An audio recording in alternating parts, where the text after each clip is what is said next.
أعوذ بالله من الشيطان الرجيم. يا أيها الذين آمنوا لا تلهيكم أموالكم ولا أولادكم عن ذكر الله ومن يفعل ذلك فأولئك هم الخاسرون. وأنفقوا مما رزقناكم من قبل أن يأتي أحدكم الموت فيقول ربي لولا أخرتني إلى أجل قريب فأصدق وأكن من الصالحين ولن يؤخر الله نفسا إذا جاء أجلها والله خبير بما تعملون. صدق الله العظيم. الحمد لله رب العالمين.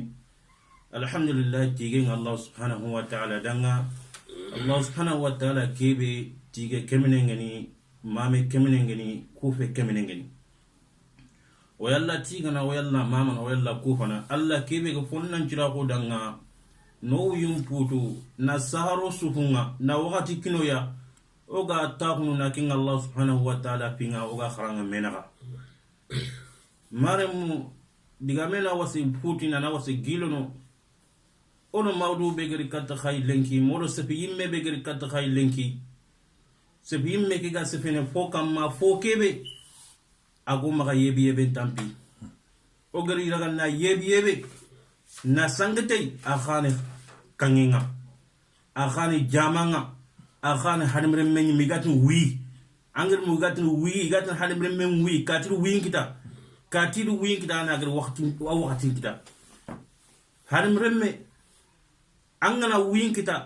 angir waqti sirin kita waqti breaking ten kita waqti sennen kita angende force kita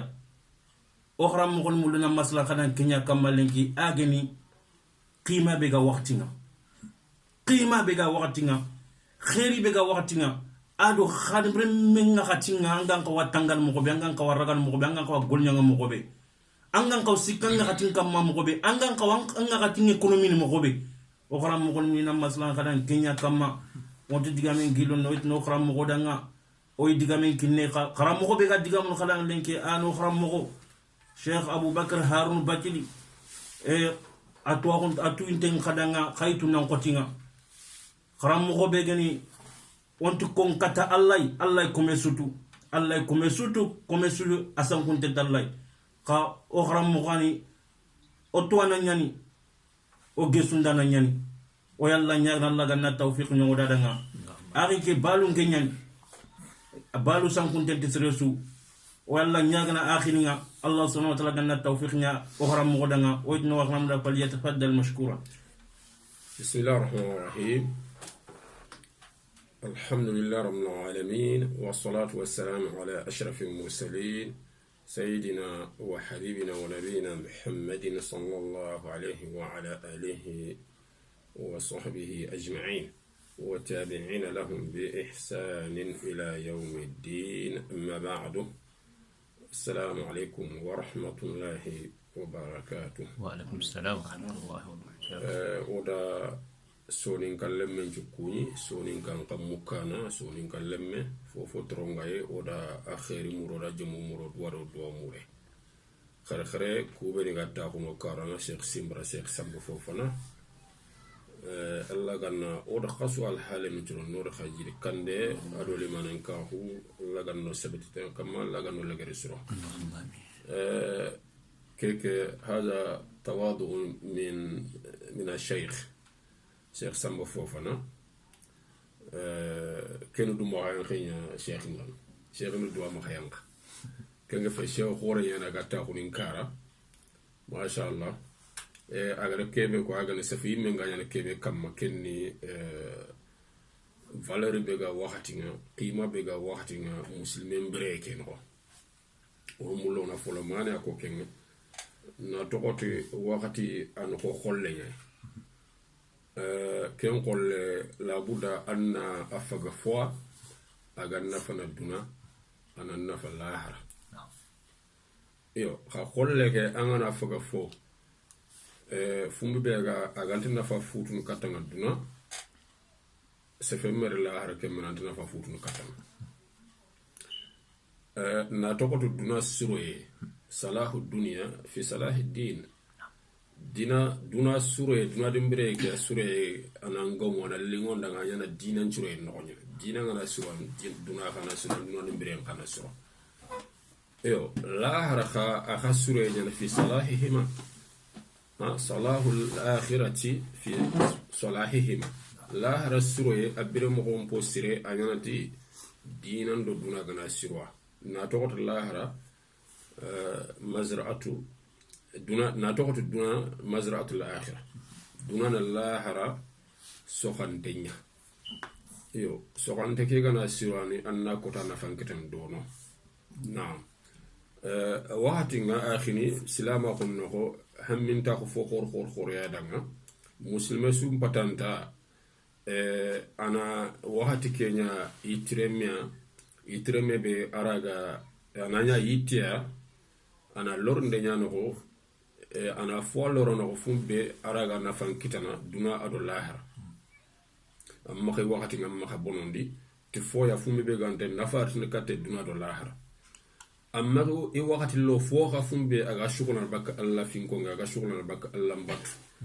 Allah dali ko sheikh ngire aybe khara suratul munafiqun la gari ya ayyuhalladhina amanu لا تلهكم أموالكم ولا أولادكم عن ذكر الله ومن يفعل ذلك فأولئك هم الخاسرون الله المؤمن نغانغويره نانت يوم مكوبني تكغتونغوندي خاينت خاتونغونت الله كمنه خاتونغونت النبي نيم خيفاره خاتونغونت اسلام واخو نياي دينا خاتونغونت وندينا لا حركوت وندينا نانت خاوتل سيغي خكما نجوم مena خانا برنو ما خشغولا دي ado kharo mu imma kha shugula bak Allah fingo bak Allah mbate ade ken ade atman wa man yaf'al dhalika serebe gana ken de bi mana ana buru nya gala shugula bak Allah mbate aro mu nya gala shugula atu kun ko man ne yana takbonundu iya takna bon la hara ko Allah ganto kafiya idan Allah da ke ay dere kundu legar mo bononte aga yan mo gombe la hara ko tallar ke mbanga de serinya de ko da serebe ga kringa ko nyana aga mungunu aga ifalle ko no bak Allah finko aga ifalle ko no bak gollu be ga tinto non kata Allah khairi gollu siru edan ke no gongonya ay ke fagar gongonya ko tu kata sere so aga shugulu ti duna filumu lingoy be e ga chugulu bak Allah mbatte Allah subhanahu wa ta'ala ay gabeno ko akunatu wakati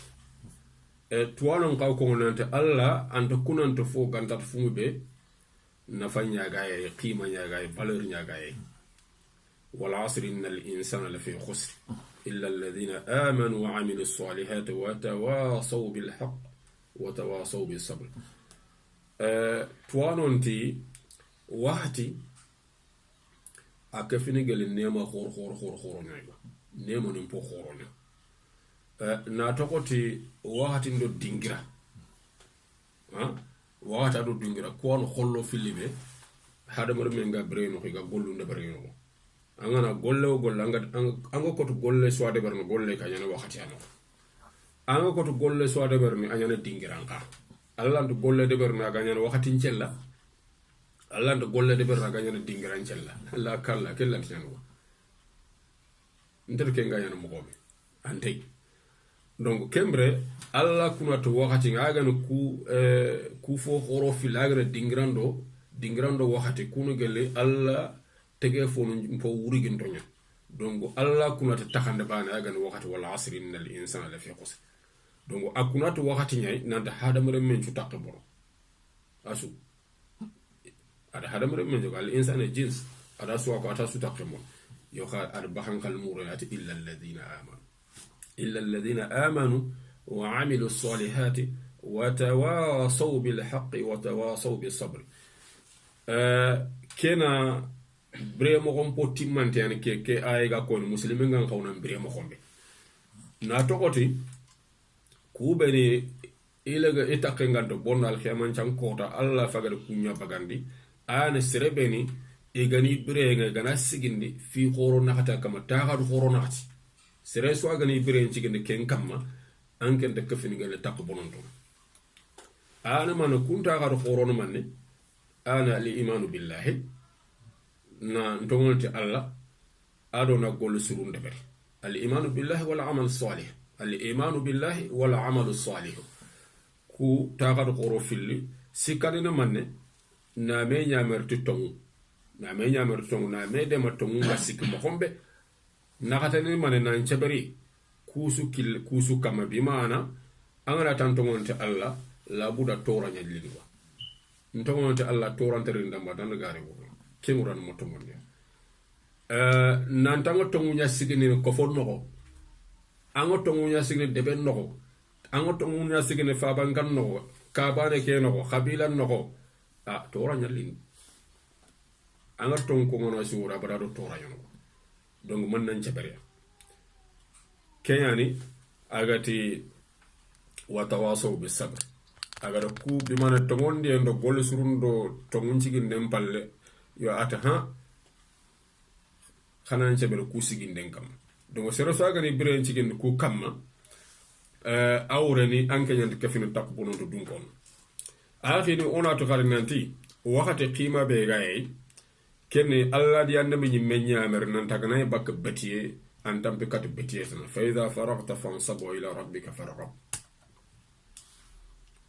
ke kundu ke ay fasal al-imam at-tabari rahimahullah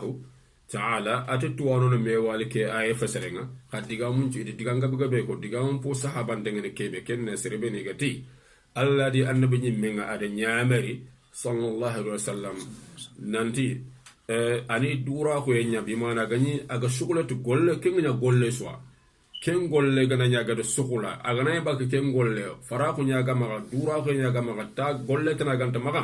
anan tampiro no golle tan ga gadi anyi sallanya andu ko do salle ta xamna zikr ndabe ma kenya fe angante zikr ta xamna qur'an ga bi mana shukulatu fotano aganayi dunadum bire ke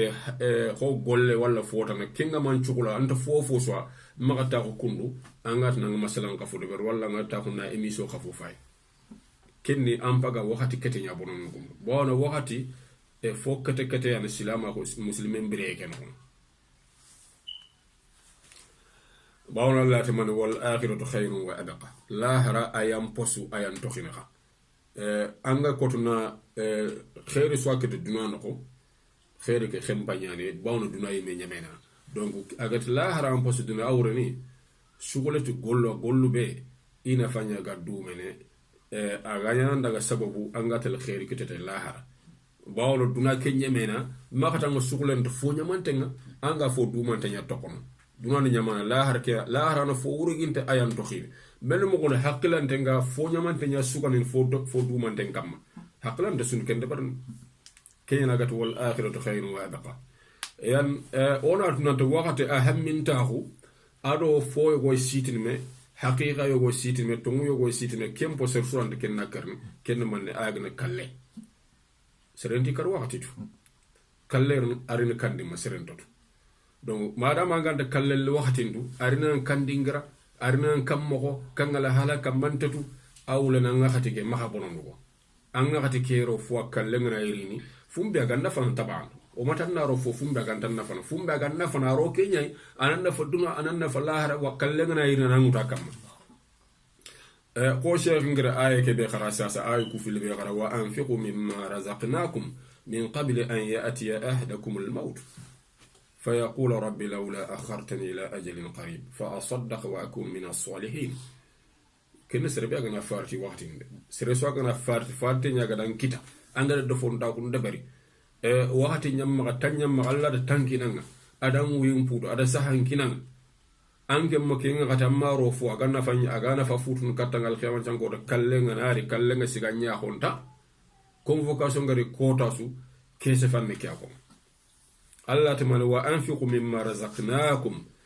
khanafa khande bakka naburu ku yogoni be ogata khar saka sada kallengar na khatu banembe ken kaman nam ma daga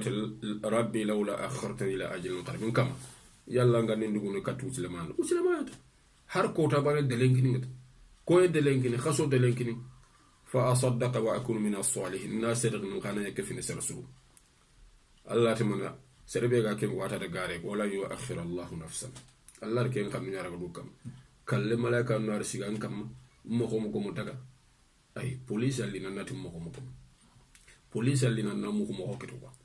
yo kalle malaika ne ken am ko fo nyangari wakati nyaatu wala yu akhir allah nafsan idha jaa ajaluha allah tinti yonke bana dugundini gella sate ngari wallahu khabirun bima ta'malun gollu be khagede ban allah to akhumay edan ke ay kundu sere so ga tubu dugundini kene danger nya katanga fa nya gongono ibe serebe gana yanga gollu buri akamma mingare tubi ngana khoro ngana heji ngana ken dande danger nya do ke ay khade ay ke khada ay sere khinde pasangun ta kumbangani araga batto khore be to ken nyon kinda muslime su daga nan tana jondi sere kata sere khinde aro agani kitte ko fofo gane golle sirenya agani kitte ke fe ke fin islamin o gana ga fare sunna o woni ni khadi hadisu ngono ega wakati ga qiman mangane ga koyno أولا سيدنا علي ديغامي غوينو أغاتنا النبي صلى الله عليه وسلم أغناي رونو كانا أني وقت نيغو أني تخاندو سيكي تخاندو سيكي تخاندو باني كني برو الله فونكين تخاندو في باني نكا كني أكوريا فونكين تخاندو باني أي ما فونكين باني أي ما فونكين دونك أي ما فونكين كي بانا كن تخاندو رسولون كتونا فأتفارج جبريل كوني لكن كان النبي صلى الله عليه وسلم إذا دخل المنزل جزع كان النبي صلى الله عليه وسلم إذا دخل المنزل جزع حياته يعني إبريك يعني تخن سك ثلاثة أجزاء تخن سك كني الله فونا كني الله مبت سل نافلا نجل فوفو بتين الله سك وكن كنا كورين أي كورين ديمنا ay akunde mona ana khidimi dan yo kulengi igo be gana yanga aton kana ngan ko renya demana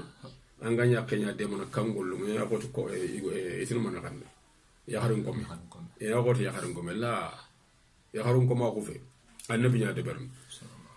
sallallahu alaihi wasallam takande bane ken pour ay me afone ken takande de ana ken ta kan ro soron ko tunna serebe gana re haju ana demo annabi ni kundu النبي صلى الله عليه وسلم اعتقدي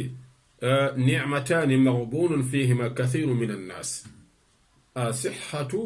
والفراغ نيمن في اللينو سرق بن بردانو يكون نيمن ينقل سها أدو دورا خويا يغوي سها نما خا شغل انت تقول له سها نما خا فاي قول له يغو خاي a sugulantente golle ka saha khanta magawa aken sugulantente ma ti watte yo ku fili gana me serbe anke nya faga ne mon po gore no anga ma mulli anki sikasa na kenne mon on na ko sinya perdana ne ma keno ang yom kin jahanno tangam ma garan to su ammo sugulate dunadu mbireke antu golle no am pa ta ko kundunya anga yana anga ken ngati la man anga ro fo agantina fa futu no katan anga nda facebook kamma anga whatsapp kamma anga audio khafuni terin kana walla nga suga terin kana walla nga musique ta ila akhiri walla nga tele kamma nga émission khafu fayno ko al khiyama jang ko tan ke nyantele nimisi anyantele nimisi فارن قال صلى الله عليه وسلم اغتنم خمسا قبل خمس في نكرغي مسلمي سوغاي كيس فتنگ كتا اغتنم خمسا قبل خمس في نكرغي أننا كونيانيا دوران دون نفان تفو نيا خلو خلو خلو بوري نفا أننا بروفيت على حالة نكرغي نوغا كونغا لحالة نكرغي نوغا أننا بروفيت أننا لمباتن دبر كون نوغا sada fini kariga anjuwan bawno hadamare men nema antu dumene nema antu dumene ala hala antu tokko moko baade ando to ko mo bane donc ku fini kare kata bane su tay nengari hayataka qabla mautika ambire ke no bono nga biro biran kala donc ambire ke no profiter alla gara nyamar bati beni anni debari fofo gana alla ngolle bati golle sirenya kada kalle nga ngutu bawonante kalle li waxati tu antari dimandu arin kam ko na ngutu kan ngal hala antetu wa sihhataka qabla saqamik anja hake khano ko profiter anja hake no ganga yonkin hanga dimma bawona gollu no alla mbattu no ma angana watten no alla ndukum dabarne wattenga nan ko to alla ndukum dabarne angana sahan no alla ga kum dabarne kembre saha ke no angana sahan no ibe gana sasa misale angana filan challe e wurun challe kam watelli adanga mpesha ankora dabarni tuwanu ngaro ko mo be sefanandanga ngane ke sefanandanga ayo hanga kamma bo ibe gana sasa anga mo nyanga ken kam wattenga legantina nganutu la anga sahanga dimabe bawo hadamare me sahanga ndo watte yana dome fofo suntu dumene donc anga sahan no profiter anna alla botanga sahake no ancembeke anna ro noku alla gara nyamir mo gonde wa faragaka andura ko yen kanganta shugula no ko shugula be gan kabon bak alla mbatte ken dura ko aro alla mbatte yana ko sadanga shugule faragaka qabla shugulika wa shababaka amponnan kayako anga lamnahu dimmabe ampaga sembe patama lamnahu shabab nawtu gelli anga balay bante allo aton qadi anyamu kallafi kembre keta al fofo gana beti o jabankam sada nga yogo na te katanga ki tan nakata ngana ki tan nakata sinete lampu yamba ga jopponno ya yogo ne khatla duran jingente soro goni e kinyene matankre gana toujours sembe no fonnan ayu di aragata sara lampu yinga kina bon hadise ngendo wa shababa qabla haramika sara nga khaso on dakatin tam nakata sideket yogo e me sara ga kire tan nakata sina lampu sa depa yo fonnan ka o ke wucende kenjem bebe ga ngade sembe ke aro Allah mbatten killume soronde mo tan cembeke e anyi me khana ngiri anna gol surunde bari ha sara khaso ngare sara lampu ngare bawona angana lampu gollu go lallanda kundango yo anna profiter anna ke fonnan ka o ke wakati anna khollem bagati Allah mbatten wa ghinaka qabla faqrik ambanna ko e sara mpokara ko ngare bawona nabure fini ku fille ana nabure keta imma nabure ke duguta nga mange dugute aga mo duguton sanke mo dugute donc nabure ngam ma wati be profiter nabure ke anna ro iro roke anna sumpu chonite miskina ni ndemate madara sankani misidu gad soxoy fofo gane khairin killanya anna bure ke rono sadanga fuqara khum tikalle walla katina bur muno ga kitano kembra amara ga nyam ni misiri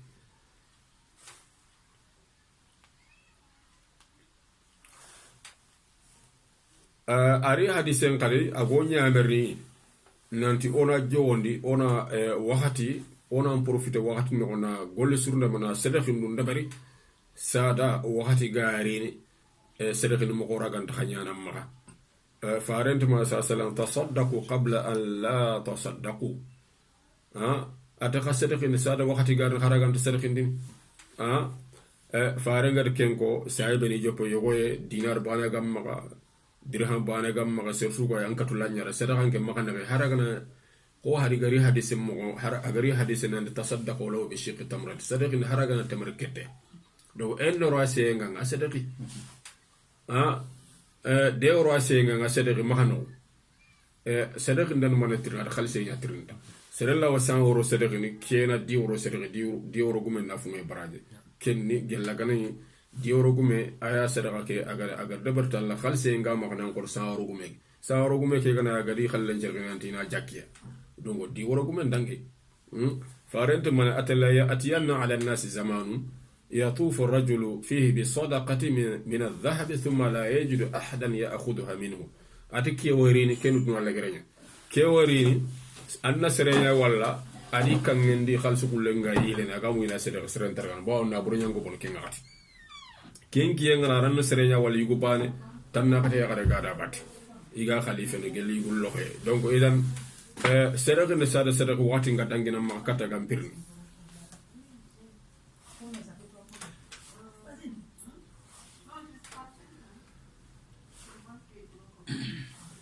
akhini ona tunanti oda wakati fasangunta kubega yodo Kenya go haketa yala surumadu yunomba kunchurumadu oraga melini kunya oraga kunya golni ngono oga wakati ni kufaka mogombe ti golle siru hunaka aliyatu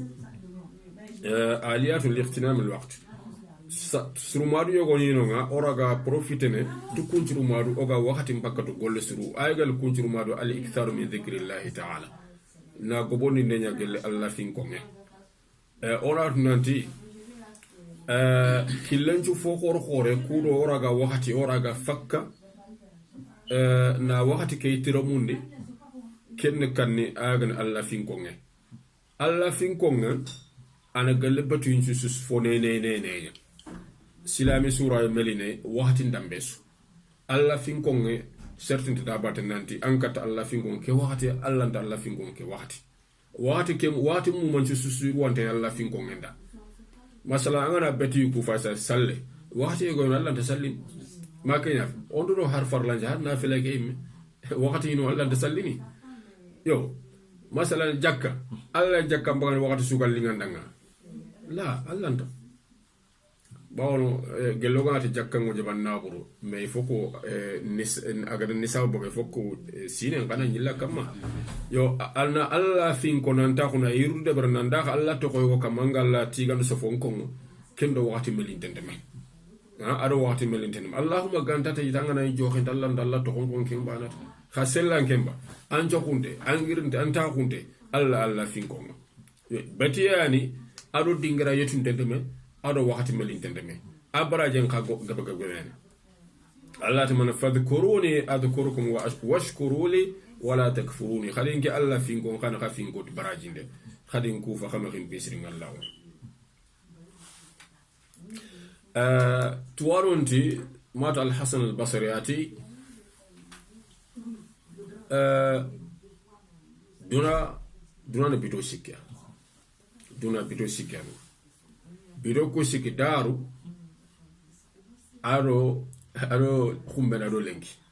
ko biro siki ban daru kenken daga fofo ko nyano kada daga lanta kenyi landin ko yo khumbene angati ndugo nawro khumbene na ke deber angatu manga wal khumbena ra yana khumbena wal ati lenki anan kalle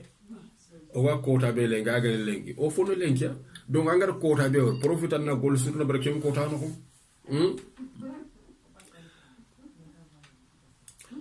فارنت صلى الله عليه وسلم لا يزال لسانك رطبا من ذكر الله أنين نما غرينيانا خاينغن قل الله فينكم بمعنى أنين خاونت الله فينكم أنن ويكي مو امبريك أن كورة الله فينكم أن خاتي نكوني كورة الله فينكم أن أنت غرغ أن بارفلي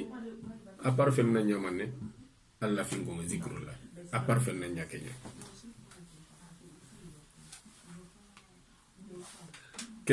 ابن القيم رحمه الله تعالى أتكو تايغو مرمي خرم سكتا أجن شيخ الإسلام ابن تيمية أتيغ راس سكتا هاجو راس ترن أرا سكتا هاجو أيغا موينا ترندي فجر جال فالي ابن تيمية تاهو أغا الله فينكو أغا ذكر ندبرن يو خرال لما كي خاتاهو داباتي ما كاتكي انتخان فون كاتي ميدين فون aduguto ko ki akama korti de angatu lengi sorongo alli serembanga haji sirtan karammo ke ruruge be kentu gutan dugu nan dawo akata ko maga dugutan makati mini aga duguta di falle fay katte karammo ke ta hadhihi ghadwati atinge nchukubam pogam bagani ke kani ke hachita dingo atinga makkay ga falle ngama skanya sukubam pomballe njembe xennew njembe judagana angati bunte me kuno ke tuwa kun katana amara Allah da barke Allah tuwa kun ko na e bunte me to gongo on min ne lengi Senegal tatu kharal lemma ke khata ko bata ibn al-Qayyim khata ko da bata ma khorti yan akella da nyike kefer nan to kota ban ala dan nge sukuba sagana fajrin jalla ta kun kya gam zikr ayga le surma de filane be gan qawna melay al hasanatul jariya gollo surube har hadamar men kara falle igatene gollo sadaqa wurunte muslime su wanna kun ka korosi anga hati keno gambire keno ko kunu dingara khayu sakante khayu yani alla ga lori foni lori no haran kara falle abaraje nga jofana fare sallallahu alaihi wasallam ati adu kunyo gono koyoy at sabun yajri lil abdi ajruhunna wa huwa fi qabrihi fini yarino kumbaraje nga wurnu komendanga ana yagi khabran no ba'da mawtihi akallem balle serebe gana tuwa sank man allama ilman aw ajra nahran ibe gana tuwa sank yere ona famu tuwa sank de khagari hadithatana idha mata al insanu inqata amaluhu illa min sadaqatin illa min salasin إلا من صدقة جارية أو علم ينتفع به أو ولد صالح يدعو له يرى هذا مرمى أنا كرا أقول لمبارين شكوتي غانتا في سكي هراكرا فله كون جفنا دعنا صدقة ورونته كن ميسير سكين دابا مارسان كتابا كده سقوا بايلا آخر فوفو كنا فو هذا مرمى غادونا فانته يعنا تقولوا فلا براين جفنا كم كوكنا هروديو نسينا سكي na to ga continue hado moro mo ngana faketente abara yang safanda aw ilmin neren to ndade hadise kerti doke aw ilmin yuntafa'u bihi manqa tuahu serennan karanga tuahu to do falle iga duna fante abara yang safanda yo osu oga kebe to ganga ba kebe ga ko ngara ko ayani serenna tuahu murana akita khana kharallo mo kharamun walla na kitabu safa bawra gana kharallo mo kharawno ku ka gana dugudi kana kharallo mo kharam akharallo mo a continue ata abarayen sa walla kada kitabu sa ko ko tuwano funo kitabu ngam mo abarayen sa feydan keno mo ko tuwano de kada orona ko serebe anya gana kharalle ma finance ana kharalle ma finance harano bawno anke ma kharade kha ankara na burla disposition na kharangen finance ma ga dugutana aga tuwa ko be kita ga tella sang ankara falle anka fagra tuwa ko to falle bawna nyanya sababu aw ilmin yuntafu bihi anka ana karo keno ko ayo ko surma du kundu sasa cheikh simra ga golle ke na tuwa ko nya sang akefine sadaqatun jariya sadaqa wurun tanya aw ajra nahran walla waralla qawrun ko ade gede so ko masala khole أو حفر بئرا ولا رجع سقو أو غرس نخلا ولا التمر لوري على التمر ياكو ما هو غني التمر يني سقام بمصري بكين يا فوفو يتنيا سرونغا دونا فاندي أو بنا مسجدا ولا المسجد أو ورث مصحفا ولا القرآن يا خير عند القرآن قبو قرآن كامل أنغار تورو فاليغ خيغوا أو ترك ولدا يستغفر له بعد موت ولا غرم تقولوا فلنج دا غدو غدام اذن حديث غير كوبن كو نا درو كوتو ادا اكزامبل يا غاد فيني بينكو قران خوبو انارو مدرسانكا سانتريو ايغا خرانا ولا خا كوكو كيلو كوند ساسنا angade maktaba ke be khay katinga sas akharona no soronga duna fante bibliothèque islamique na kitabe njanke sasa killem chufo jeni man ku réseaux sociaux ni fo ku beni ga sasa anke nga golle ke be kundu sasa ke continue na soronga duna fante abara nya ci fenandam ku su fofo ga xéri ngolle ta surono ke no aygal surma du be khati seren nam ma naxu golle sire المداومة على العمل الصالح هرجنا رخوا نمدوم يقول سرين كم هرجنا رخوا مسلمين نانك كروس الدنيا يانا قول سرين كيف يقولنا قول سرين دينا كينا وهرجنا يفلومان ما كان خي باونا النبي تمنى النبي يا أيها الناس خذوا من الأعمال ما تطيقون فإن الله لا يمل حتى تملوا وإن أحب الأعمال إلى الله ما دام وإن قل ati khada wutun bak gollu be kharaji da naam alla ga golle be da aya wutan na debari magati magata go duro golle la gante da walla ha golle be alla ga ranganne ka ki la angata al khamsa suwa sube na ga debari gella gara Allah gata al khamsa do tenenga al khamsa so anka tiken tenenga so anka tiken da debere fonde walla anka ta khasusu bito kusika da adari ma xanake faare de bawno Allah kan to tumbaka de ma xagan tumbago ay atu gollun ci fo xamnde kat Allah ken golle be gaddu bene haraga na ro wayin khalla haranda ro ko سعيد بن المسيب رحمه الله تعالى تابعين من قرساني آتي حرام كبرية التكبيرة الأولى أنا حرام كبرية المهم غناي رون سالي غناي سالن جو حرام كبرية كبرية فنا آتي كمي فريغ لتانكرغي سينا مي فريغ سينا تانكرغي سينا أمي فريغ آتي تانكرغي سينا إما سيجي سال سفر نقول يقدر سلامي كوفي فايبو يقدر سلام كوفي فايبو تانكرة سينة أنا أتوقع سيجي سفر أني كاري نجيم بالله بو أكو كوساسة كمو أتوقع كارو يا فايبو كارا فايم نفي خاتي normal masrengan kaneke bo ois moneke mangara hara kofen kempai wala ngada no katima atima sere kofen pai ba sallem no tankara ke si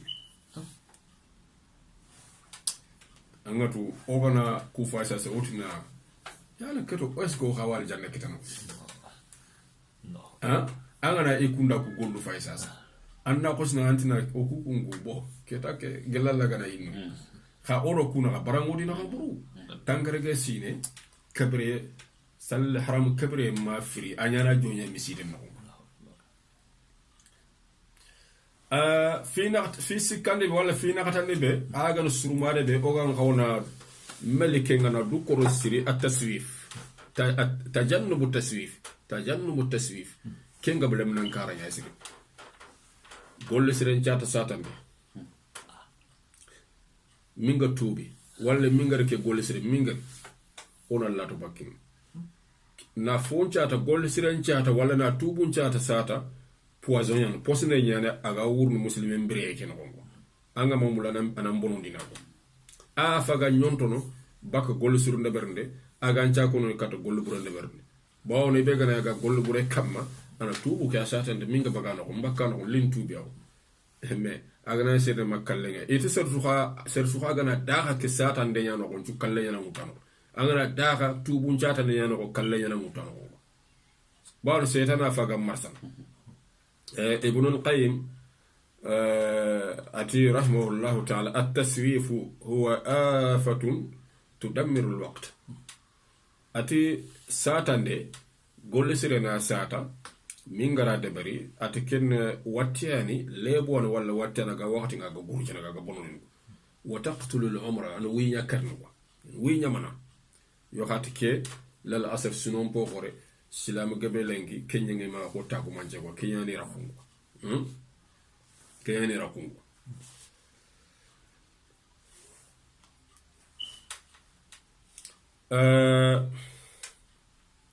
ke ibn baz rahimahullah ta'ala khadiga min rata taswifu sayfun yaqta'u al-mar'a an istiqlal anfasi fi ta'ati rabbih ati satande na tubun chata wala na golesiren chata kafa yana gaga hadar men kutunu bakka araga yonki araganti yonki rangoro yuku araganti kullono alla mbattengo ona du koroski ngasiri fi karagandi ayagani akhana surumade wa ogan khawna akhamuru ayagani muslime sugaye anna muru ndenya bakka alla mbattu fofo gana betiye anna muru na jondi na deberi البحث عن سبل الطاعة والمسارعة لفعلها هو شغل المسلم في هذه الدنيا كي برين كوندو مسلمين كن شغل أن نقولنا يمانه الله مبتن كل أمور نه مسلمين فوفو كن قول سيرنا كي نيامورو أن نشغلتي الله فاستبقوا الخيرات وانا ميسا كاتو قول سيرنا ك شيخ سعدي رحمه الله واتي فاستبقوا الخيرات ati sere swaga nan chama kat golle sire duna la harakota anan chama ko la harakota ayan chama kat al janna ayan chama kat darja wurgindo sere bega ayan chama kat nafilani baraji mulle sum sere findu al chaman jangota ayan kane ko فاري صلى الله عليه وسلم كوتا واتي سايبن دانغا من أصبح منكم اليوم صائما أتكو خان شومي لينك كودو سومن نانغر لينك نافلان شومي أبكر تيجي أوا أتي فمن تبع منكم اليوم جنازة كو خان دغدو فوري باتنا فوري تشوجي لينك أبكر تيجي أتي فمن أطعم منكم اليوم مسكينا كو خان مسكينا يغان لينك أبكر تيجي أتي فمن عاد منكم اليوم مريضا كو خان وتنت خانت لينك أبكر تيجي فارنت ما اجتمعنا في امرئ الا دخل الجنه اتكو في نت ميجي سر مسلم كان تتغارون الجنه دونك كي كونو كادي سي اشاره النبي فا كوريا نانتي اونا جوندي كات غول سرو ندبرنده فسيدنا بكر دائما اكلا داني من غول سرو مورونده e o ko nanti agataw khalifa ko silam ni mangaho igana fajiri inchal igana dugut fajiri abakar ndabu amulina ndaga na jaka yagaran kase wani medina fo mballengo agatel yagaran kase ke ana kancella na netwa na menage ndebari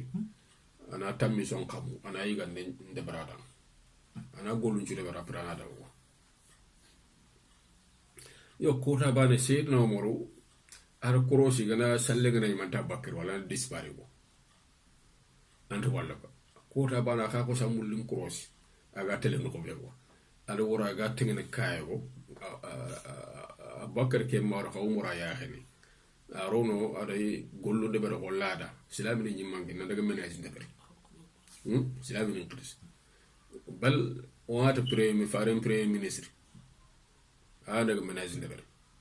yo abakar ga boga ga ille umuro ka daga falla ga xare ketirne ati kesere be garin xam ga darin man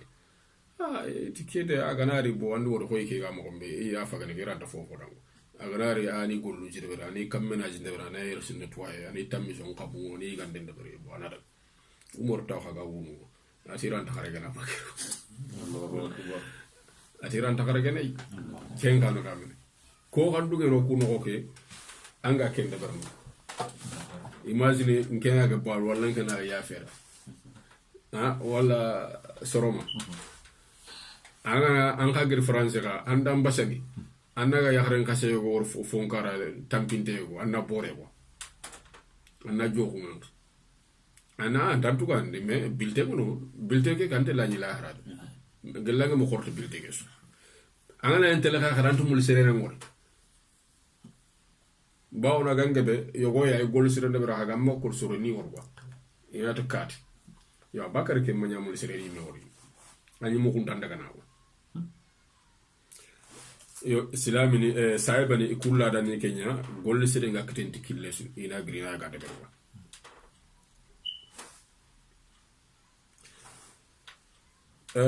الإمام الشافعي أخذ جامع غيراتي إذا لم تشغل نفسك بالحق شغلتك بالباطل أنا ما يونكي أنا ما شغل نتونغول لنا كمان أروح تونغكي له أكيد نلون غاري بس يمكن نفوا أرانت تنكون أبدا يفوق أنا يونكي يفوق أنا فود بريء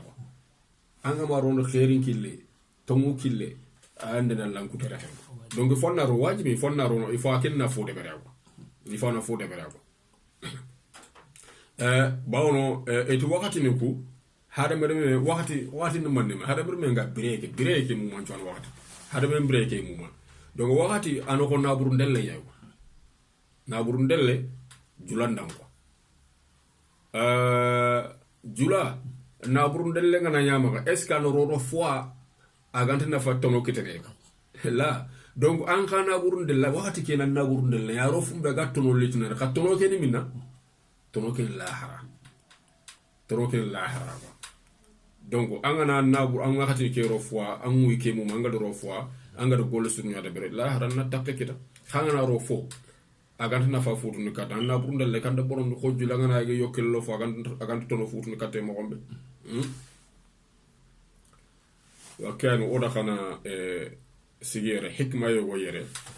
ke igako hikma ke anga shanki dengal bango ba igatini mashaqqatu ta'ati tadhhabu wa yabqa thawabuha wa ladhatu al-ma'asi تذهب ويبقى عقابها الله مبتن تامبي أتكنا كمان ننتقل أبراهيم ينتقل الله مكتة أدخمه أليموي أدومنا با نو أخاتلا من ننتقل أيانغان قتنده donc kenyani ayakini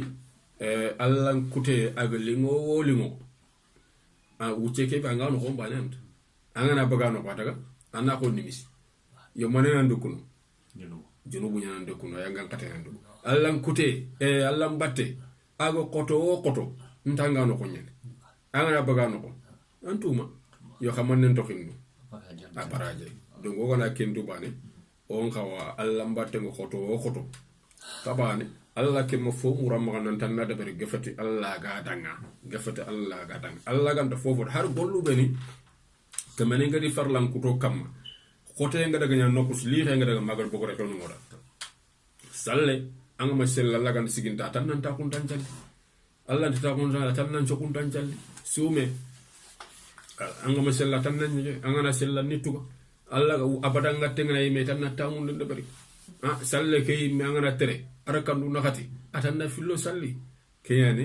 Allah gati imo foforo kama gafati oraga kebe dan walla nyagana subhanahu wa ta'ala Allah ganna kisiro tangenyo wadanga Allah ganna wal halayn no jiri kande ado liman ka Allah ganna saharo sufuni wakati ni ku Allah ganna o dumande kamoga wakati ni kunya duran lokal naburu nafanta wakati ni o ga tele tere men kutu lahara وصلى اللهم على سيدنا محمد وعلى آله وصحبه أجمعين شيخ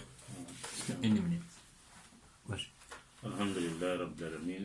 ونا الله تسيغا ونا الله ماما ولا ديغامي كبخرا مو ديغامي تاني ونا الدعاء الله غنا توفيق ولا لنا الله غنا خير كنو يدنا الله تامين راونا كنا تلاونا واخر دعوانا الحمد لله رب العالمين والسلام عليكم ورحمه الله وبركاته لو وقت نجبو سانجا اي اجر اكي